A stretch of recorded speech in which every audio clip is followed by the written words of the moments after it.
Lapisan. Wingenane ana montor muluk roto. Oh iya. Bencana terus-terusan ae. Iya. Lah lapindo coba aku biyen gak telat melok daftar won.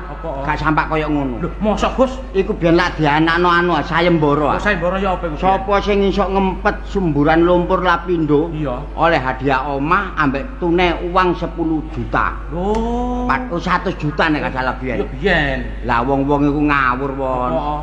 Ndelok plakat ngono ya nuwun sewu gak ngenyek dukun ya. Iya. Akeh paranormal iku teko rono won. Iya. Gak masuk akal. Kok iso? Ana sing golek PT ireng mulus, dibelah dicemplung-cemplung.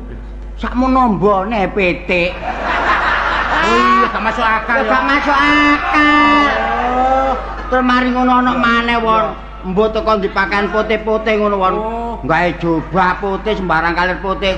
Iya. Golek sapi won. Oh. Sapi urip-uripan dicemplung. Cegur. Mampet ta, Gus? Mampet apane sapine kelep. Ambles.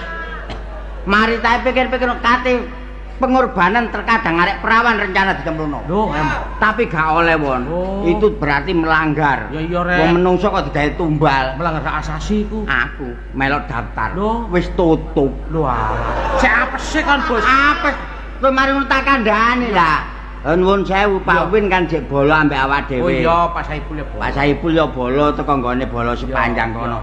Pak daftar mboten masuk wis kadung tutup Cak Trubus. Kedaluarsa kan. Pedal gampang Cak Trubus. Anu Cak Trubus meneh-meneh nek ana apa-apa sampean tak celuk. Mboten kangge niku lho kula daftar kangge ngempet lumpur niku lho.